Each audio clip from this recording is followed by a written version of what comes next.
জোরে বলেন মারহাবা, আর জোরে বলেন মারহাবা। যে মানুষ মানুষের বেদনায় কেঁদেছিলেন জীবন মদিনায়,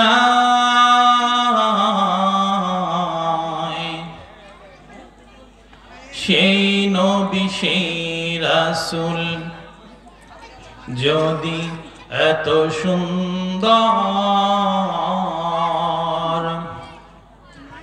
না জানি তাহলে তুমি কত সুন্দর, কত সুন্দর। বালাগাল উলা বিকামালিহি কাশাফাদ দুজা বিজামালিহি حسنت جميع خصاله صلوا عليه وآله ये तेरी मेराज थी लौहो कलम तक पहुंचा और मेरी मेराज है कि मैं तेरे कदम तक पहुंचा। बलगल उला बिकमालिही कशफत दुजा बिजमालिही حسنت جميع خصاله صلوا عليه وآله اللهم آمين ربنا ظلمنا أنفسنا وإن لم تغفر لنا وترحمنا لنكونن من الخاسرين الله تعالى কানসাট ইউপিয়ান মুয়াহিদুর রহমান হাফিজিয়া মাদ্রাসার উন্নতি কল্পে ২৭তম বার্ষিকী ২ দিন ব্যাপী তাফসিরুল কোরআন মাহফিলের প্রথম দিনে আল্লাহ তাআলা মাগরিবের পর থেকে নিয়ে আল্লাহ তোমার ছোট্ট ছোট্ট বান্দা বান্দিরা হামদ বারি তাআলা নাতে রাসূল ইসলামিক গান পরিবেশন করেছে। রব্বুল আলামিন ইশার সালাতের পরে মাদ্রাসার ছাত্র কোরআন এবং হাদিস থেকে আলোচনা করেছে। আল্লাহ তাআলা রব্বুল আলামিন প্রথম দিনের প্রধান বক্তা উপস্থিত হয়েছে। রব্বুল আলামিন আমরা তোমার দরবারে রাসূলের জন্য দরুদ শরীফ পেড়েছি। আল্লাহ তুমি দয়া করে মেহেরবানি করে আমাদের দোয়াখানি কবুল আর মঞ্জুর করে নাও। আল্লাহ তাআলা তুমি দয়া করে মেহেরবানি করে আমাদের পূর্বপুরুষ যারা অন্ধকার কবরের মধ্যে চলে গেছে, আল্লাহ তাআলা যেই ভালোবাসার মানুষগুলো আমাদেরকে কত কষ্ট করে আদর করে স্নেহ করে মায়া করে আমাদেরকে ছোট্টবেলা থেকে পর্যন্ত মানুষ করেছে, রব্বুল আলামিন তুমি দয়া করে মেহেরবানি করে আমাদের মধ্য থেকে ওই ভালোবাসার মানুষগুলো যারা দুনিয়ায় বেঁচে নাই তুমি দয়া করে প্রত্যেককেই মাফ করে জান্নাতের ফয়সালা করে দাও। আল্লাহ তাআলা আমাদের ভালোবাসার মানুষগুলোর মধ্যে যারা বেঁচে আছে হায়াতে তাইয়্যিবা দিয়ে দাও, সুস্থতার সাথে জীবন যাপন করার তৌফিক দাও। আল্লাহ তাআলা তুমি দয়া করে মেহেরবানি করে তাফসীরুল কোরআন মাহফিলটাকে তুমি সফল করে দাও। আল্লাহ তাআলা এই কোরআনের মাহফিলের আয়োজন যারা করেছে আর যারা শোনার জন্য এসেছে সামনে আসবে, আল্লাহ তাআলা কিয়ামতের ময়দানে কঠিন বিপদের দিনে মুসিবতের দিনে যখন সূর্যটা মাথার উপরে চলে আসবে, কাফের মুশরিক মুনাফিক বেঈমানদের জিহ্বাটা নাভিস্থল পর্যন্ত ঝুলে যাবে। আল্লাহ তাআলা মাথার মগজগুলো টকবক করে ফুটতে থাকবে। আল্লাহ তাআলা ওই কঠিন বিপদের দিনে, মুসিবতের দিনে তুমি আমাদেরকে আরশের ছায়ার নিচে স্থান দিয়ে দিও আল্লাহ রব্বুল আলামিন। তুমি দয়া করে মেহেরবানি করে এই মাদ্রাসাকে তুমি কিয়ামত পর্যন্ত তুমি কায়েম রাখো আল্লাহ। আল্লাহ তাআলা মাদ্রাসার ছাত্র এবং শিক্ষক কমিটি বিন্দু প্রত্যেককে তুমি জাযায়ে খায়ের দান করো আল্লাহ তাআলা। মাদ্রাসা থেকে যে সমস্ত ছাত্ররা কোরআনের হাফেজ হয়ে বিদায় নেয় আল্লাহ, তুমি দয়া করে আল্লাহ মৃত্যু পর্যন্ত কোরআনটাকে তুমি হেফজ রাখার তৌফিক দিয়ে দিও আল্লাহ রব্বুল আলামিন। আল্লাহ ছাত্রদের জেহেন শক্তি বৃদ্ধি করে দাও, স্মৃতি শক্তি বৃদ্ধি করে দাও রব্বুল আলামিন। এই কোরআনের ছাত্রদেরকে যারা জাগির রাখে রব্বুল আলামিন, তুমি দয়া করে মেহেরবানি করে কিয়ামতের ময়দানে হাফেজের সাথে তুমি হাসর করে দিও আল্লাহ। আল্লাহ তাআলা এই মাদ্রাসার উন্নতি করবে যারা দান করেছে, যারা দান করবে আল্লাহ তুমি দয়া করে প্রত্যেকের দানগুলো তুমি কবুল করে নাও। রব্বানা ফাগফির লানা যুনুবানা ওয়া কাফির আন্না সাইয়্যাতিনা ওয়া তাওফানা মা'আল আবরার। সুবহান রাব্বিকা রাব্বিল ইজ্জাতি আম্মা ইয়াসিফুন ওয়া সালামুন আলাল মুরসালিন আলহামদুলিল্লাহি রাব্বিল আলামিন বিরহমাতিকা ইয়া আরহামার রাহিমিন। সকলে একটু জিকির করি লা ইলাহা ইল্লাল্লাহ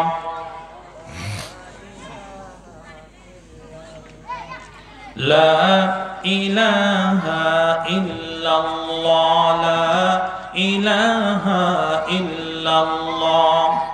আসমানের মালিক যেই আল্লাহ, জমিনের মালিক সেই আল্লাহ।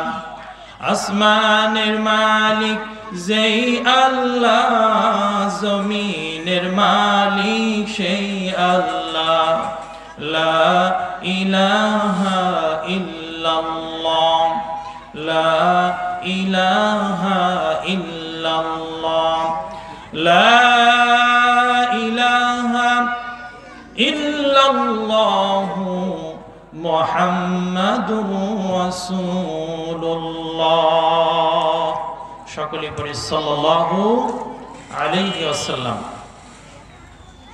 কনসার্ট ইউপিয়ান মুআহিদার রহমান হাফিজিয়া মাদ্রাসার উন্নতি কল্পে ২৭তম বার্ষিকী ২ দিন ব্যাপী তাফসিরুল কোরআন মাহফিলের প্রথম দিবসের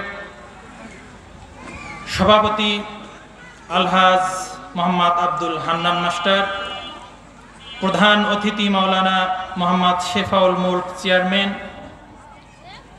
প্রধান বক্তা প্রিয় যুবক ভাইরা, শ্রদ্ধের মুরব্বীগণ এবং ছোট্ট কচি কাচারা, পর্দার আড়ালের মা এবং বোনেরা, আমার হৃদয়ের গহীন থেকে সকলের প্রতি আবার সশ্রদ্ধ সালাম। আসসালামু আলাইকুম ওয়া রাহমাতুল্লাহি ওয়া বারাকাতুহু।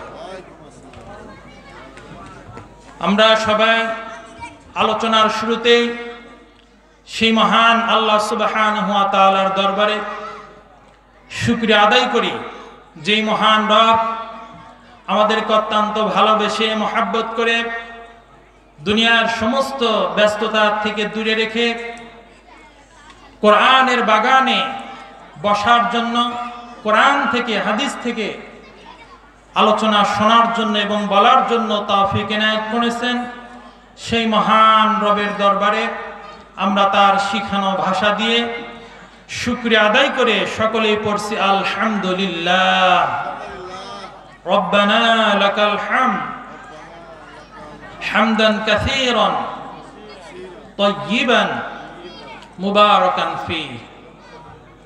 আমরা শুকরিয়া আদায় করলাম কার? আল্লাহ। আল্লাহ সুবহানাহু ওয়া তাআলা বলেছেন যে আমার লক্ষ লক্ষ কোটি কোটি এই যে নিয়ামত আমি বান্দার জন্য ফ্রি করে দিয়েছি, সেই নিয়ামতগুলো পাওয়ার পরেও যেই বান্দা আমার শুকরিয়া আদায় করবে না, তার জন্য ভয়াবহ শাস্তির ব্যবস্থা করে রেখেছি। কথা বলেন ঠিক কিনা? রব্বুল আলামিন বলেন, লাইন শাকারতুম লাযীদান্নাকুম ওয়া লাইন কাফারতুম ইন্না আযাবী লাশাদীদ। বান্দারা, তোমরা যদি আমার শুকরিয়া আদায় করো, তাহলে আমি আল্লাহ সুবহানাহু ওয়া তাআলা তোমাদের জন্য আমার নিয়ামত সমূহকে বৃদ্ধি করে দিব। আর যদি তোমরা যদি আমার নিয়ামত পাওয়ার পরেও আমার যদি শুকরিয়া আদায় না করো, যদি না শুকরিয়া করো, তাহলে আমি আল্লাহ সুবহানাহু ওয়া তাআলা আমার প্রদত্ত নিয়ামতগুলো আমি ছিনাইয়া নেব। বলেন নাউজুবিল্লাহ। শুধু তাই নয়, আমার অসংখ্য অগণিত নিয়ামতগুলো শুধুমাত্র ছিনাইয়া নেব না, তোমাদেরকে আমি কঠিন আযাবের মধ্যে গ্রেফতার করব। বলেন নাউজুবিল্লাহ। সেজন্যে আল্লাহর শুকরিয়া আদায় করা দরকার আছে না নাই? সর্ব অবস্থায় আমরা আল্লাহ সুবহানাহু ওয়া তাআলার শুকরিয়া আদায় করব। অতঃপর দরুদ ও সালাম সেই বিশ্বের মানবতার মুক্তির দিশারি বিশ্ব নেতা, যিনি এই পৃথিবীতে আগমন করেছিলেন পথহারা, দিশেহারা, লাঞ্ছিত, বঞ্চিত মানুষের মুখে হাসি ফোটানোর জন্য। কথা বলেন ঠিক কিনা? যিনি এই পৃথিবীতে আগমন করেছিলেন অন্ধকার যুগের মানুষগুলোকে আলোর পথ দেখানোর জন্য, জাহান্নামের পথের মানুষগুলোকে জান্নাতের পথ দেখানোর জন্য। কথা বলেন ঠিক কিনা? সেই মহামানব এই পৃথিবীতে আগমন করে আল কোরআন দিয়ে একটি সোনালী সমাজ উপহার দিয়ে তিনি মদিনার মাটিতে শুয়ে আছেন। সেই মহামানবের প্রতি আমরা সকলেই ভক্তির সাথে শ্রদ্ধা নিবেদন করে দরুদ ও সালাম পেশ করি। সকলেই পড়ি সাল্লাল্লাহু আলাইহি ওয়াসাল্লাম। হাদিস শরীফে এসেছে, ওই ব্যক্তি পৃথিবীর মধ্যে, ওই ব্যক্তি হচ্ছে সবচেয়ে কৃপণ, যেই ব্যক্তি আমার নাম শোনার পরেও দরুদ ও সালাম পেশ করলো না। বলেন নাউজুবিল্লাহ। নবীজি বলেছেন যে আমার নাম শোনার পরেও যেই ব্যক্তি, আমার যেই উম্মত দরুদ সালাম পেশ করে না, ওই ব্যক্তি হচ্ছে সবচেয়ে নিকৃষ্টতম কৃপণ। কথা বলেন ঠিক কিনা? আমার নবী বলেন, তাম পৃথিবীতে আমার যে উম্মতগুলো রয়েছে, সেই উম্মতেরা সকাল বিকাল দুপুর রাত যে কোনো সময় আমার নামে দরুদ পাঠায়, আল্লাহ সুবহানাহু ওয়া তাআলা ওই দরুদগুলো আমার কাছে পৌঁছানোর জন্য ফেরেশতা নিযুক্ত করে রেখে দিয়েছেন। বলেন সুবহানাল্লাহ। আমরা যখন নবীজির নামে দরুদ পেশ করি, আল্লাহ সুবহানাহু ওয়া তাআলা ফেরেশতাদের মাধ্যমে যে ব্যক্তি দরুদ পড়েছে, ওই ব্যক্তির বাবার নাম সহ, ওই ব্যক্তির নাম সহ বিশ্বনবী জনাবে মুহাম্মদুর রাসূলুল্লাহ সাল্লাল্লাহু আলাইহি ওয়াসাল্লামের কাছে প্রেরণ করেন। বলেন সুবহানাল্লাহ। সেজন্য দরুদ পড়ার দরকার আছে না নাই? আমাদেরকে বেশি বেশি করে দরুদ পড়তে হবে। আমরা যদি কিয়ামতের সেই কঠিন বিপদের দিনে যদি আমরা হাউজে কাউসারের পানি পান করতে চাই, রাসূলের শাফায়াত যদি আমরা চাই, তাহলে আমাদেরকে বেশি বেশি করে দরুদ পড়তে হবে। কথা বলেন ঠিক কিনা? সুতরাং আমরা পুনরায় সেই বিশ্ব নবীর প্রতি দরুদ ও সালাম পেশ করি। সকলেই পড়ি সাল্লাল্লাহু আলাইহি ওয়াসাল্লাম। সম্মানিত হাজিরিন, আজকে আলোচনার বিষয় হচ্ছে রাসূলের জীবনী। যদি বলেন বিষয়টি কি? রাসূলের জীবনী।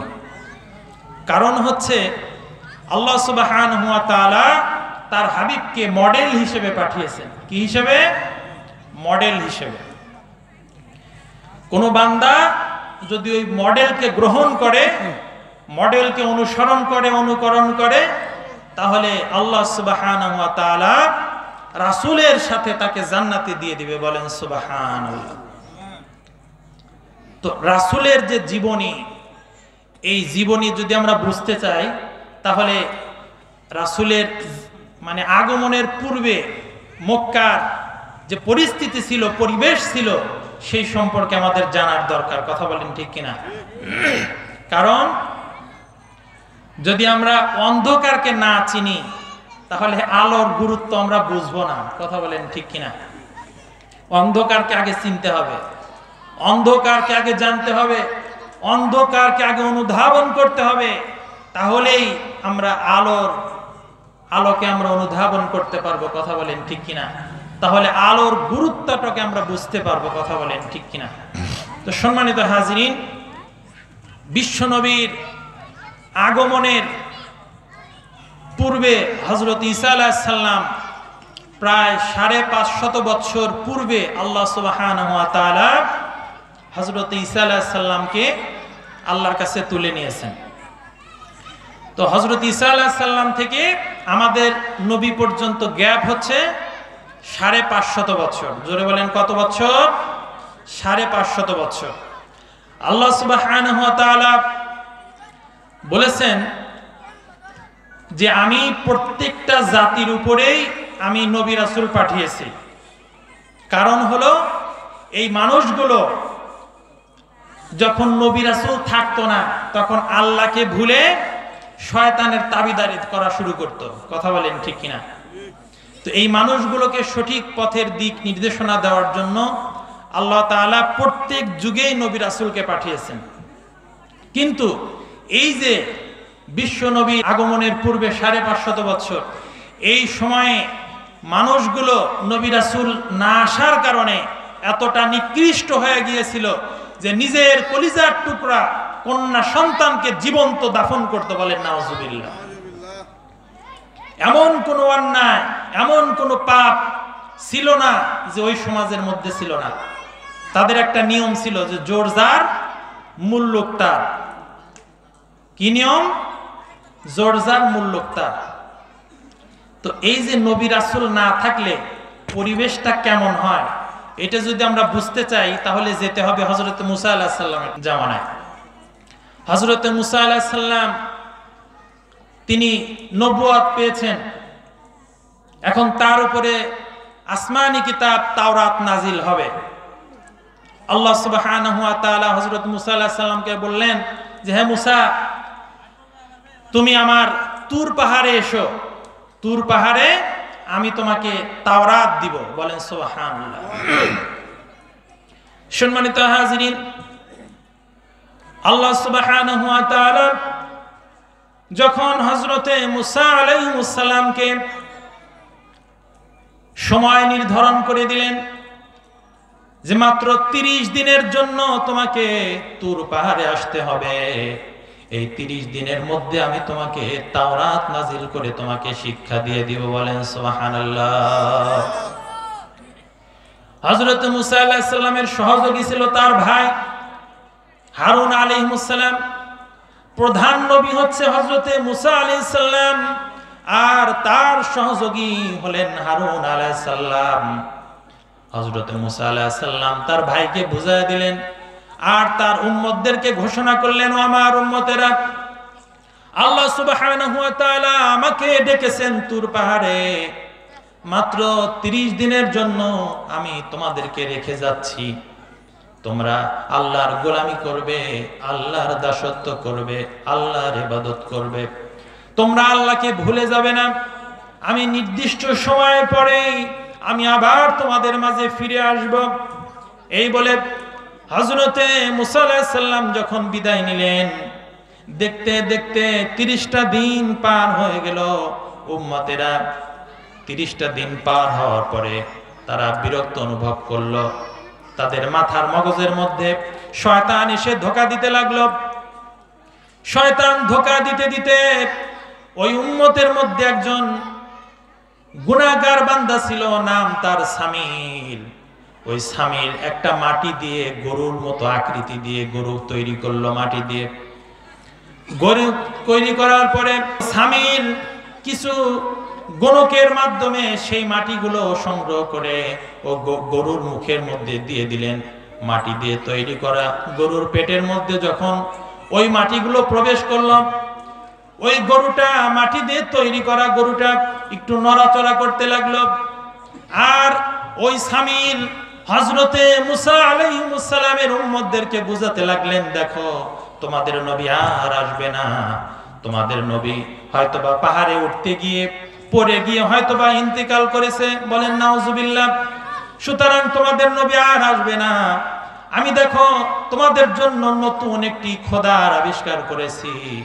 এই খোদার আমরা যদি ইবাদত করতে পারি তাহলেই আমরা সঠিক পথের দিক নির্দেশনা পেয়ে যাব, বলেন নাউজুবিল্লাহ। প্রত্যেকটা মহল্লায়, প্রত্যেকটা সমাজে এরকম মানুষ থাকে, কথা বলেন ঠিক কিনা, যারা মানুষগুলোকে বিপদগামী করার জন্য যথেষ্ট, কথা বলেন ঠিক কিনা।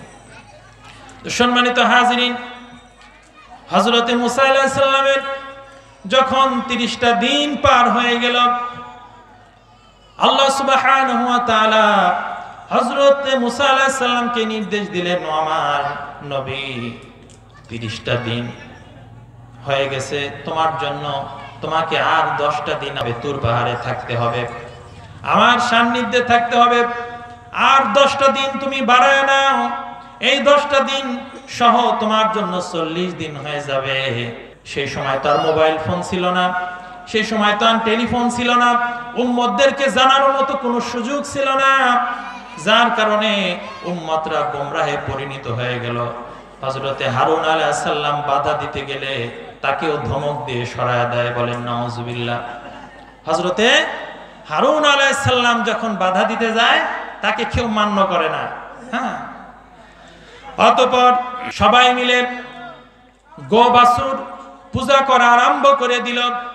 হযরতে মুসা আলাইহিস সালাম 40 দিন পরে ফিরে যখন এসে দেখলেন যে তার উম্মতেরা গোমরাহ হয়ে গেছে, পথভ্রষ্ট হয়ে গেছে, হযরত মুসা আলাইহিস সালাম হযরতে হারুন আলাইহিস সালামকে মাথার চুল ধরলেন, দাড়ি ধরলেন, বললেন, তোমার কাছে আমার উম্মতদেরকে আমানত রেখে গেছি, তুমি কিভাবে এদেরকে পথভ্রষ্ট করতে দিলে? তারা পথভ্রষ্ট হয়ে গেল, তুমি কেন বাধা দিলে না? হযরত হারুন আলাইহিস সালাম বললেন, ভাই আমি অনেক চেষ্টা করেছি, কিন্তু সামিরের বুদ্ধি শুনে এই উম্মতগুলো বিভ্রান্ত হয়ে গেছে, বলেন নাউজুবিল্লাহ। সম্মানিত উপস্থিতি, এই যে মাত্র এই 10 দিনের ব্যবধানে উম্মতগুলো কি হয়ে গেল? বিভ্রান্ত হয়ে গেল, হ্যাঁ, মুশরিক হয়ে গেল, পাপের মধ্যে নিমজ্জিত হলো, কথা বলেন ঠিক কিনা। তাহলে এখান থেকে বোঝা যাচ্ছে যে মাত্র 10 দিনের ব্যবধানে যদি মানুষগুলো আল্লাহ ভোলা হয়ে যায়, তাহলে এই যে 550 বছর, এই 550 বছরের ব্যবধানে মানুষগুলো কতটা নিচে নেমেছিল, কথা বলেন ঠিক কিনা। তো সম্মানিত হাজিরিন, নবী করিম সাল্লাল্লাহু আলাইহি ওয়াসাল্লামের জন্মের 50 থেকে 55 বছর পূর্বে মক্কা যখন মানুষগুলো দূর দূরান্ত থেকে এসে যখন কাবা ঘর তওয়াফ করত, কাবা ঘরে তাওয়াফ করত, আল্লাহ আল্লাহ জিকির করত, আল্লাহর ইবাদত করত, ইয়ামেনের বাদশা আব্রাহা সেটা সহ্য করল না। সমস্ত পৃথিবীর মানুষদেরকে লোকজন দিয়ে প্রচার করে দিল যে তোমরা আর ওই কাবা গৃহে যেও না, আমি তোমাদের জন্য নতুন কাবা ঘর নির্মাণ করব, তোমরা ওই কাবা ঘরে না গিয়ে আমার কাবা ঘরে তোমরা তাওয়াফ করো, বলেন নাউজুবিল্লাহ। ইয়ামিনের বাদশা নাম হচ্ছে আব্রাহা, যারা বলেন নাম কি? আব্রাহা। এমন শয়তানি বুদ্ধি মাথায় আসলো যে মানুষগুলো যখন কাবা ঘরে তাওয়াফ করার জন্য যায়, ওর সেটা সহ্য হয় না। সুতরাং মানুষগুলোকে বলল যে ওই ভাঙাচুরা কাবা ঘরে তাওয়াফ করে কোনো লাভ নাই, আমি তোমাদের জন্য নতুন সুন্দর একটি কাবা ঘর তৈরি করব, তোমরা এখানে এসে তাওয়াফ করবে, বলেন নাউজুবিল্লাহ। মিস্ত্রি দিয়ে সুন্দর করে ওই কাবা ঘরের মতো করে একটি ঘর তৈরি করলো, সুন্দর করে রং চং করে মানুষদেরকে আহ্বান করলো সেখানে আসার জন্য। কিন্তু কেউ আসে না, সেখানে কেউ আসে না, কারণ কাবা ঘরে নেওয়ার মালিক কে? আল্লাহ। আর এখানে আল্লাহর সাথে শত্রুতা করে, আল্লাহর সাথে অহংকার করে, আল্লাহর সাথে হিংসা করে সে নিজে একটা ঘর তৈরি করছে। কেউ যখন আসে না, একজন ব্যক্তি বুদ্ধি করলো যে আব্রাহার প্রতিদিন আমাদেরকে ডিস্টার্ব করে, আমাদেরকে ওই কাবা ঘর তাওয়াফ করার জন্য জোর করে, আমরা যদি ওই কাবা ঘর তাওয়াফ করার জন্য না যাই তাহলে আমাদের উপর জুলুম করে, আমাদের উপর নির্যাতন করে, আমাদের উপর মারধর করে। এই কথা চিন্তা করে গভীর রজনীতে একা একা চুপে চুপে ওই কাবা ঘরের মধ্যে, আব্রাহার তৈরি করা কাবা ঘরের মধ্যে প্রবেশ করে সে টয়লেট করেছে। জোরে বলেন কি করেছে? টয়লেট করে দিছে। পরের দিন সকালবেলা আব্রাহার নিজের তৈরি করা কাবা ঘরের চারদিকে তাওয়াফ করতেছে আর অনুভব করতেছে কেমন যেন একটা গন্ধ আসে। এই গন্ধ কোত্থেকে আসে খুঁজতে খুঁজতে যা দেখে আর নিজের তৈরি করা কাবা ঘরের মধ্যে কে যেন টয়লেট করে রেখে গেছে। এইটা দেখার পরে তেলে বেগুনে জ্বলে উঠেছে যে কি করা যায়। হ্যাঁ, নিশ্চয়ই ওই আল্লাহর কাবা ঘরের লোকজনই আমার এই কাজটা করছে। হ্যাঁ, এরকম করে রেগে মেগে সে ঘোষণা দিয়ে দিল যে আমরা হাতি সহ, আমরা হাতি নিয়ে একটা সেনাবাহিনী তৈরি করে ওই আল্লাহর কাবা ঘর ভাঙতে যাব। বলেন নাউজুবিল্লাহ। এরকম অনেক সেনাবাহিনী নিয়ে, অনেক লোক লস্কর নিয়ে, হাতি নিয়ে এরকম আল্লাহর কাবা ঘরকে ভাঙার জন্য রওনা দিয়ে দিল। বলেন নাউজুবিল্লাহ। আল্লাহ সুবহানাহু ওয়া তাআলা এই ঘটনাটি, এই কাহিনীটি নামে একটি সূরা নাজিল করে দিলেন। সেই সূরার নাম হচ্ছে সূরাতুল ফিল। ফিল মানে হচ্ছে হাতি। ফিল মানে কি? হাতি। এই ঘটনাকে কেন্দ্র করে আল্লাহ সুবহানাহু ওয়া তাআলা রাসূলকে জানালেন যে তোমার আসার পূর্বেই এরকম একটি ঘটনা ঘটেছিল। আল্লাহ সুবহানাহু ওয়া তাআলা এই ঘটনা বিশ্ব নবীকে জানালেন। আব্রাহার যখন কাবা ঘরে পৌঁছে গেলেন, কাবা ঘরে পৌঁছার পরে তারা অনেক পথ জার্নি করার পরে যখন ক্লান্ত হয়ে গেল, তারা ঘোষণা করে দিল যে এলাকার মধ্যে যতগুলো পশু আছে, যতগুলো উট আছে, যতগুলো বকরি আছে সব নিয়ে সব আমরা এখানে জবাই করে আমরা খাওয়া দাওয়া করব। তার লোকজন যখন মাঠে ময়দানে ছুটে গেল, রাখালগুলোকে মারধর করে তাদের পশুগুলোকে ছিনিয়ে নিয়ে আসলো। তার মধ্যে বিশ্বনবী জনাবে মুহাম্মদুর রাসূলুল্লাহ সাল্লাল্লাহু আলাইহি ওয়াসাল্লামের দাদা আব্দুল মুত্তালিবের 200-র মতো ছাগল তারা জোর করে ছিনিয়ে নিয়ে আসলো। যখন জোর করে ছিনিয়ে নিয়ে আসার পরে হযরত আব্দুল মুত্তালিবের কাছে খবর পৌঁছলো। হযরত আব্দুল মুত্তালিব ছুটে চলে আসলেন আর বললেন, আমার রাখালের কাছ থেকে যে বকরিগুলো তোমরা নিয়ে এসেছো সেইগুলো আমাকে ফেরত দিয়ে দাও। আব্রাহার বলল, এই যে বাইতুল্লাহ আল্লাহর ঘর, এই ঘরের চাবি কার কাছে? এই ঘরের দায়িত্ব কার কাছে? তখন আব্দুল মুত্তালিব বললেন, এই ঘরের দায়িত্ব আমার কাছে, এই ঘরের চাবি হচ্ছে আমার কাছে। তখন আব্রাহার বললেন যে আমরা তো অনেক দূর থেকে, ইয়ামেন থেকে আল্লাহর ঘরকে, কাবা ঘরকে ভাঙার জন্য সৈন্য নিয়ে এখানে চলে এসেছি, কিন্তু তুমি সেটা বাধা না দিয়ে তুমি তোমার ছাগল নিয়ে কেন ব্যস্ত, তোমার পশু নিয়ে কেন ব্যস্ত? হযরত আব্দুল মুত্তালিব বললেন, এই পশুগুলোর মালিক হচ্ছে আমি, সেই জন্য আমি পশুগুলো দাবি করতেছি। আর তুমি আল্লাহর ঘরকে ধ্বংস করার জন্য এসেছো, কাবা ঘরকে ধ্বংস করার জন্য এসেছো। এই ঘরের মালিক তো আমি না, এই ঘরের মালিক যিনি তার কাছে আমি এর হেফাজতের দায়িত্ব দিয়ে দিয়েছি। বলেন সুবহানাল্লাহ। তারপরে তাকে পশুগুলো দিয়ে দেওয়া হলো। হযরত আব্দুল মুত্তালিব তার গোত্রের মানুষগুলোকে নিয়ে পাহাড়ের চূড়ায় গিয়ে হাত তুলে আল্লাহর দরবারে প্রার্থনা করলো, আল্লাহ তাআলা, আমরা দুর্বল, আমরা তোমার ঘরকে হেফাজত করতে পারছি না, তোমার উপরে দায়িত্ব দে আল্লাহ, তোমার উপরে অনুরোধ করি আল্লাহ, তোমার ঘরকে তুমি হেফাজত করো। বলেন সুবহানাল্লাহ। হযরত আব্দুল মুত্তালিব সহ তার গোত্রের লোকজন যখন আল্লাহর দরবারে চোখের পানি ফেলে যখন ফরিয়াদ করলেন, আল্লাহ সুবহানাহু ওয়া তাআলা আকাশ থেকে এমন ছোট্ট ছোট্ট পাখি পাঠিয়ে দিলেন, প্রত্যেকটা পাখির পায়ের মধ্যে এমন সুন্দর ছোট্ট ছোট্ট পাথর দিয়ে দিলেন। ওই পাথরগুলো যখন আব্রাহার বাহিনীর উপরে পড়লো, হাতি বাহিনী উপরে পড়লো, একজনের মাথার উপর দিয়ে যখন সেই পাথরটা পড়ে, ওই পাথরটা সম্পূর্ণ মানুষের মধ্যে ঢুকে তার পায়ের নিচ দিয়ে বের হয়ে যায়। বলেন সুবহানাল্লাহ। এরকম করে এমন ভাবে তাদেরকে ধ্বংস করলো, একদম নিশ্চিহ্ন করে দিলেন।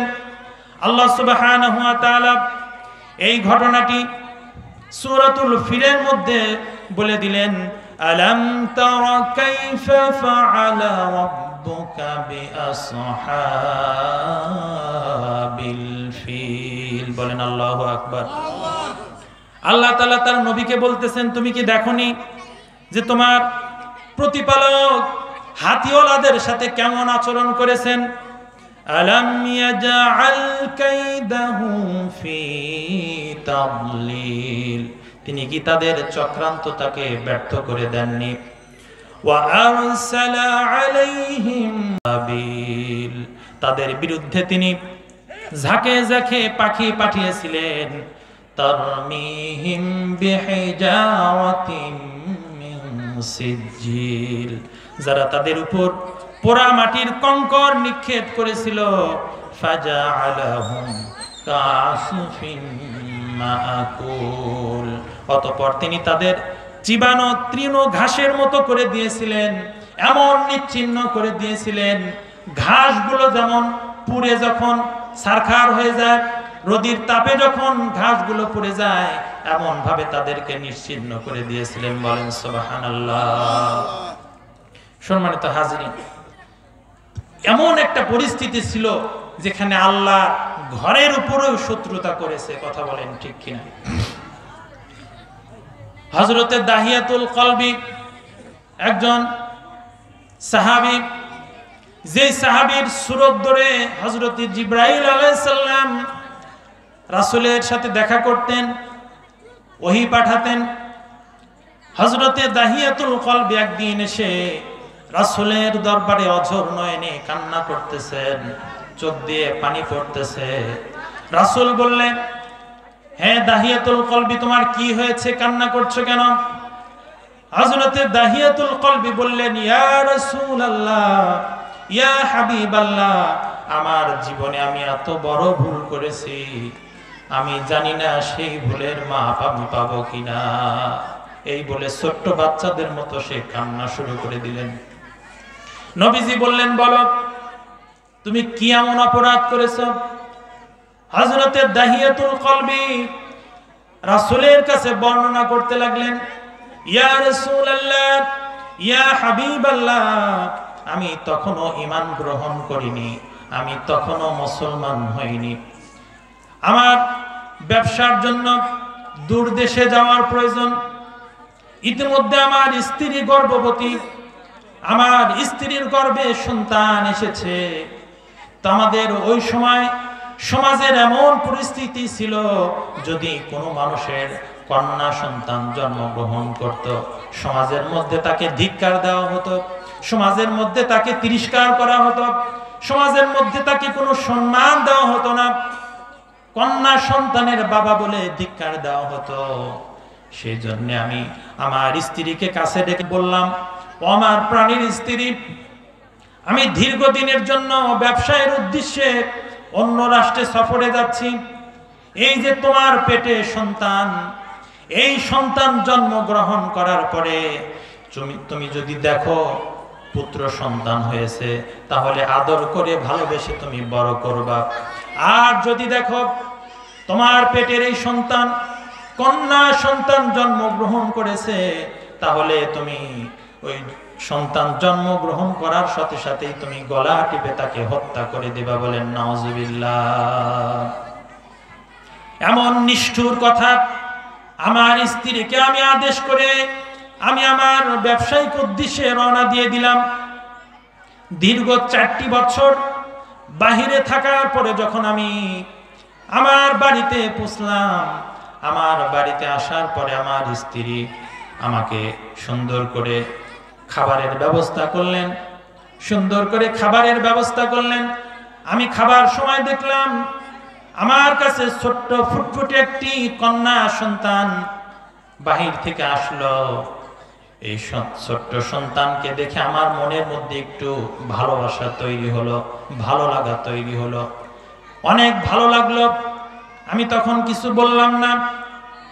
এরকম করে কয়েকদিন যাওয়ার পরে আমি দেখলাম সমাজের মানুষজন আমাকে তিরস্কার করছে, আমাকে এরকম ভাবে নাজিহাল করছে।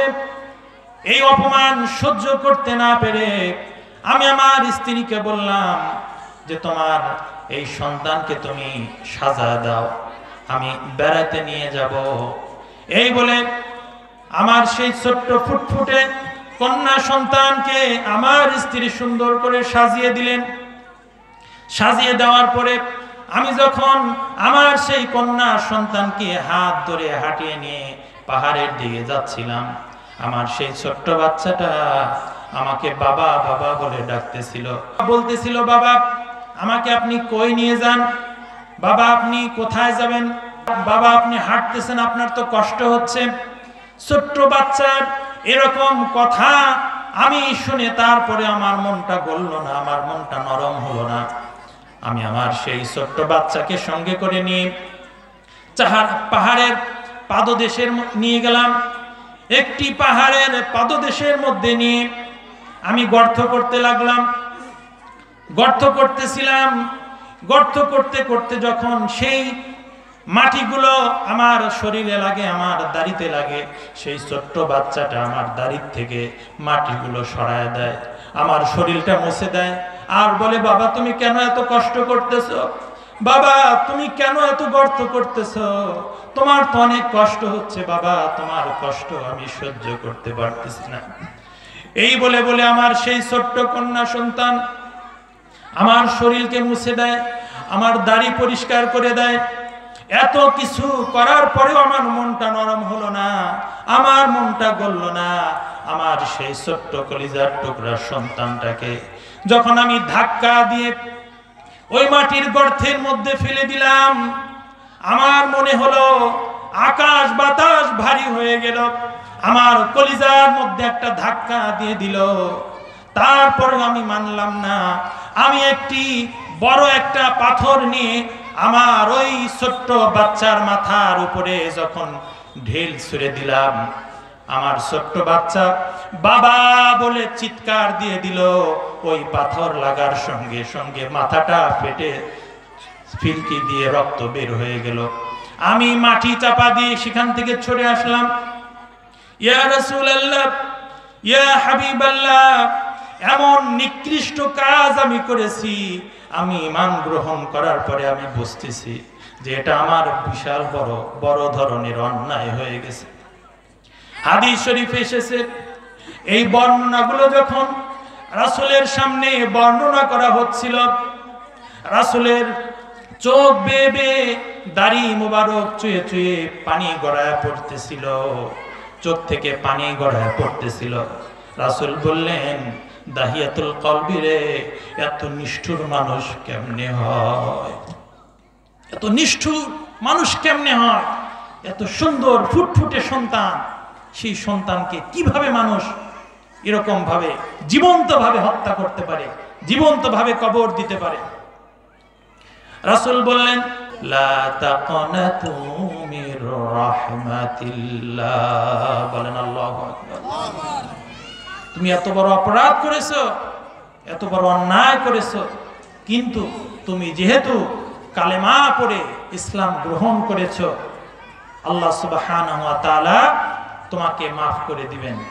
বলেন সুবহানাল্লাহ। তো সম্মানিত হাজরিন, এমন একটা পরিবেশ পরিস্থিতি ছিল যেখানে কন্যা সন্তানের কোনো সম্মান ছিল না, কন্যা সন্তানের কোনো অধিকার ছিল না, স্ত্রীর কোনো অধিকার ছিল না। ইসলাম এসে কন্যা সন্তানের মেয়েদের অধিকার দিয়েছে। কথা বলেন ঠিক কিনা? এমন একজন ছিল আব্দুল্লাহ জুল বাজাতাইন, তার নাম ছিল আব্দুল উজ্জা। সে ছোট্টবেলাতেই তার বাবা মারা গিয়েছিল, চাচার কাছে মানুষ হয়েছে, চাচা তাকে মানুষ করেছে, লালন পালন করেছে। তার অনেক সম্পদ হয়েছে, ধন দৌলত হয়েছে, কিন্তু রাসূল সাল্লাল্লাহু আলাইহি ওয়াসাল্লাম হিজরতের পরে তিনি চাচার কাছে আসলেন যে চাচা,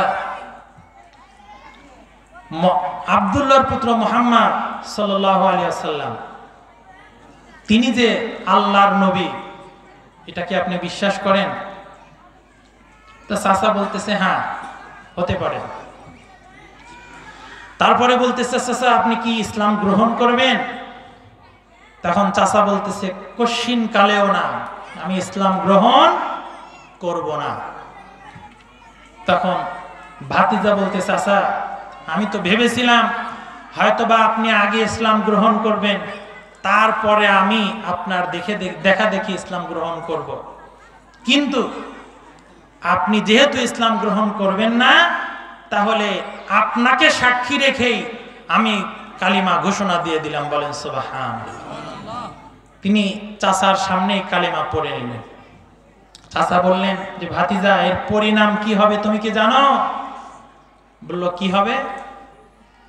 তো বলল আমি যে তোমাকে যে ধন সম্পদ দিয়েছি, বাড়ি দিয়েছি, অনেক পশু দিয়েছি, সবগুলো আমি ছিনিয়ে নেব।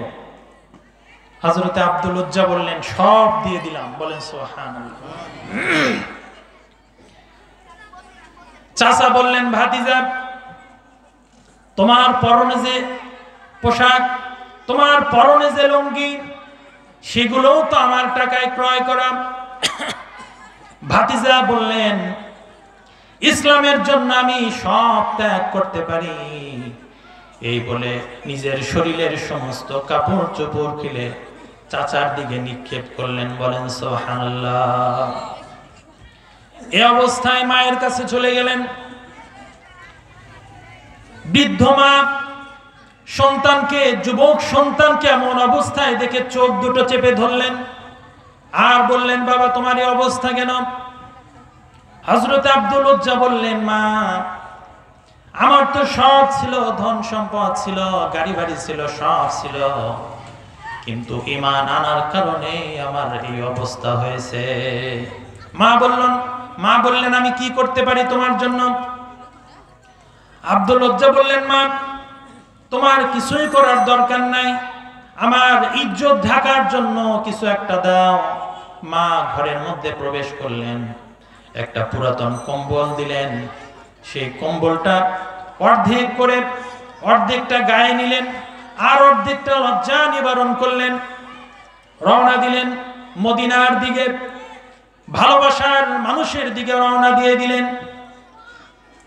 হযরত আব্দুল উজ্জা যখন মদিনায় পৌঁছে গেলেন, মসজিদে নববীর বারান্দায় বসে আছে বিশ্বনবী জনাবে মুহাম্মদুর রাসূলুল্লাহ সাল্লাল্লাহু আলাইহি ওয়াসাল্লাম।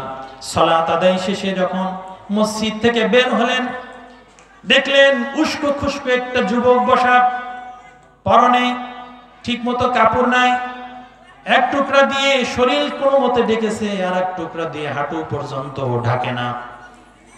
দেখে অত্যন্ত ক্লান্ত মনে হচ্ছে, অত্যন্ত ক্ষুধার্ত মনে হচ্ছে। বলল তুমি কে? হযরত আব্দুল উজ্জা বললেন আমার নাম আব্দুল উজ্জা। বললেন তোমার এই অবস্থা কেন? বললেন ইয়া রাসূলুল্লাহ, ইয়া হাবিবাল্লাহ, আমার অনেক ধন সম্পদ ছিল, অনেক টাকা পয়সা ছিল, বাড়ি গাড়ি ছিল, পশু ছিল, কোনো কিছুর অভাব ছিল না। আপনার ভালোবাসায় ঈমান গ্রহণ করার কারণে চাচা আমার কাছ থেকে সব কিছু ছিনিয়ে নিছে। তখন রাসূল বললেন, তুমি কি চাও? হযরত আব্দুল উজ্জা বললেন, ইয়া রাসূলুল্লাহ, ইয়া হাবিবাল্লাহ, আমি আপনার কাছে থাকতে চাই, আমি কোরআন শিখতে চাই, কোরআন জানতে চাই, কোরআন অনুধাবন করতে চাই।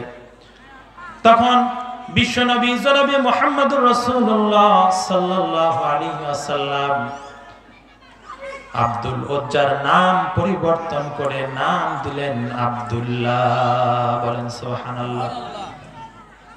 তার ইসলাম গ্রহণ করার পূর্বে নাম ছিল আব্দুল উজ্জা। উজ্জা হচ্ছে তাদের একটা মূর্তির নাম, মানে হলো ওই মূর্তির গোলাম। বলেন নাউজুবিল্লাহ। আমাদের সন্তানদের জন্মগ্রহণ করার পরে 7 দিনের মাথায় আকিকা করে নাম রাখতে হয়। একজন সফল বাবার প্রথম কাজ হচ্ছে সন্তানকে সুন্দর একটা নাম দেওয়া, যেই নামটা সে সারা জীবন বয়ে বেড়াবে। কথা বলেন ঠিক কিনা? তার পরিচয় বহন করবে, তাকে সেই নাম হিসেবে চিনবে মানুষ। কথা বলেন ঠিক কিনা? কিন্তু দুঃখের বিষয়, আমাদের বাঙালিদের সন্তানদের নাম দেখলে শয়তানও লজ্জা পায়। কথা বলেন ঠিক কিনা? এমন এমন নাম রাখে যেই নাম মুখে পর্যন্ত আনা যায় না। কথা বলেন ঠিক কিনা? ওই যখন কালেকশন হবে, কালেকশনের সময় শুনেন অমুকে 10 টাকা, অমুকে 100 টাকা, এমন এমন নাম আসবে যেটা মুখেও বলাও যায় না। কথা বলেন ঠিক কিনা? রাসূল সাল্লাল্লাহু আলাইহি ওয়াসাল্লাম বলেছেন, নামের মধ্যে হচ্ছে 2টা নাম হচ্ছে সর্বশ্রেষ্ঠ নাম। জোরে বলেন কয়টা নাম? 2টা নাম সর্বশ্রেষ্ঠ নাম। একটা হচ্ছে আব্দুল্লাহ। জোরে বলেন কি? আব্দুল্লাহ। আব্দুল্লাহ শব্দের অর্থ হচ্ছে আল্লাহর বান্দা বা আল্লাহর গোলাম। বলেন সুবহানাল্লাহ। তাহলে নামের মধ্য দিয়েই আল্লাহ এবং তার বান্দার সম্পর্ক বোঝা যায়। কথা বলেন ঠিক কিনা? 2 নাম্বার হচ্ছে আব্দুর রহমান। এটাও অনেক সুন্দর নাম। এ ব্যতীত অন্য নাম যদি রাখতে চান তাহলে অর্থ দেখতে হবে যে সেই নামের অর্থটা কি। সেই নামের অর্থটা কি, অর্থ দেখে তারপরে সন্তানের নাম ঠিক করতে হবে। অনেকেই মনে করে যে কোরআন শরীফে এই শব্দ আছে তাহলে সন্তানের নাম রেখে দে। কোরআন শরীফে তো ফেরাউনের নামও আছে, নাকি বলেন? শয়তানের নামও আছে, আবু লাহাবের নামও আছে। সুতরাং কোরআনে আছে বলেই আপনার সন্তানের নাম রাখবেন সেটা হবে না। ঠিক কথা বলেন ঠিক কিনা? নাম রাখতে হবে অর্থবোধক, যে সেই নামের অর্থটা কি, অর্থটা সুন্দর হতে হবে। কথা বলেন ঠিক কিনা? সম্মানিত হাজিরিন, হযরতে আব্দুল্লাহ জুলবাজাতাইন নাম রেখে দিলেন আর সুফাদের কাছে রেখে দিয়ে বললেন যে তোমরা আব্দুল্লাহকে কোরআন শিক্ষা দাও, তাকে ভালো করে কোরআন শিক্ষা দাও। কয়েকদিন পরে আহলে সুফার কয়েকজন সাহাবী রাসূলের কাছে নালিশ দিলেন, ইয়া রাসূলুল্লাহ, ইয়া হাবিবাল্লাহ, আপনি এমন একজন মানুষকে আমাদের কাছে কোরআন শেখার জন্য পাঠিয়েছেন যে আব্দুল্লাহ এত জোরে জোরে কোরআন তেলাওয়াত করে আমরা ঠিক মতে ঘুমাতে পারি না, আমরা ঠিক মতে সালাত আদায় করতে পারি না।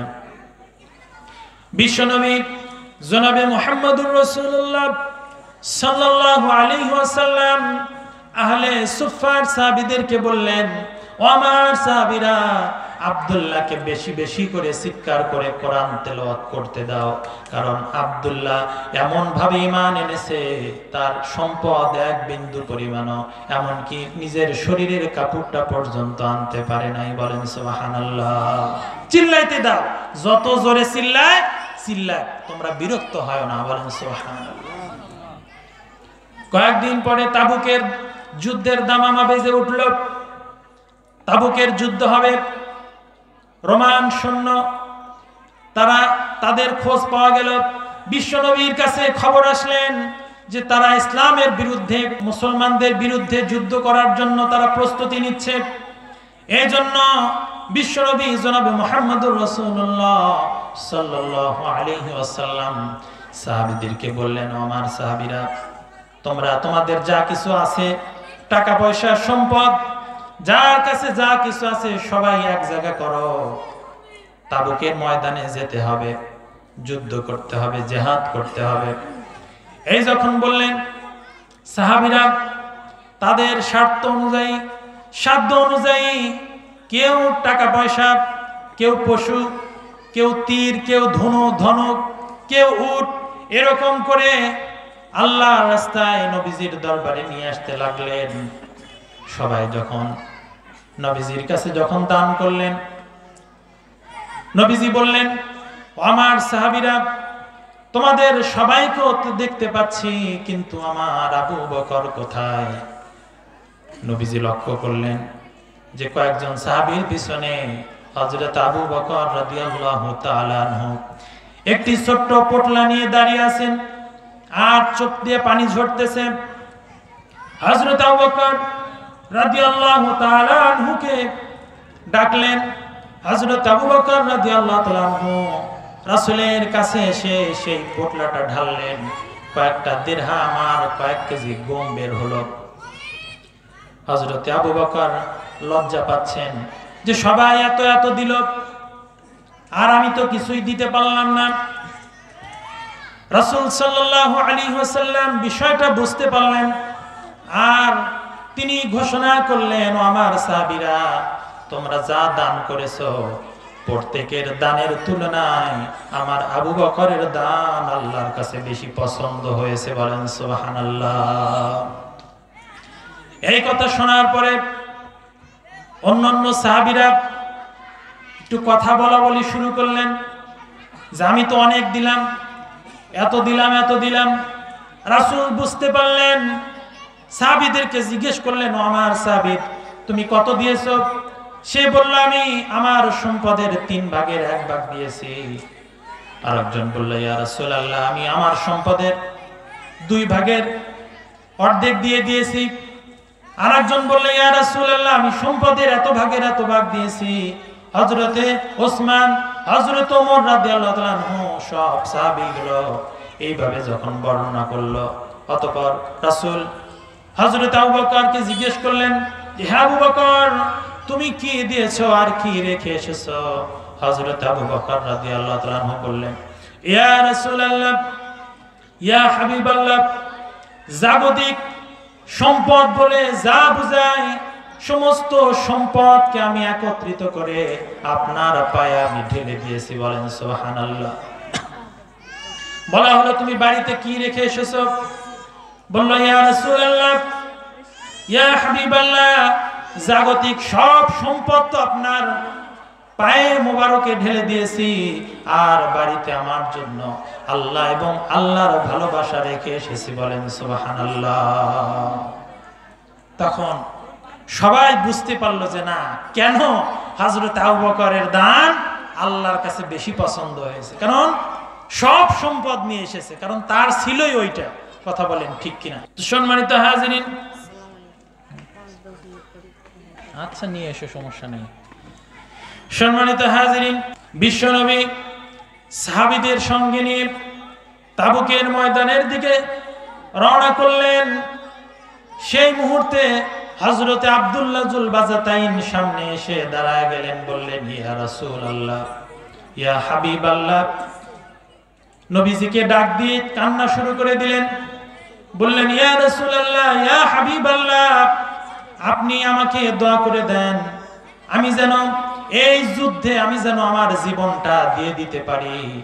কারণ আপনার অনেক সাহাবীরা, তাদের অনেক টাকা পয়সা, তাদের অনেক ধন দৌলত, তাদের অনেক কিছু আছে, তারা তো আপনার দরবারে এই যুদ্ধের জন্য আল্লাহর রাস্তায় দান করলো, আর আমি এমন হতভাগা যে আমার কাছে কোনো ধন সম্পদ নাই।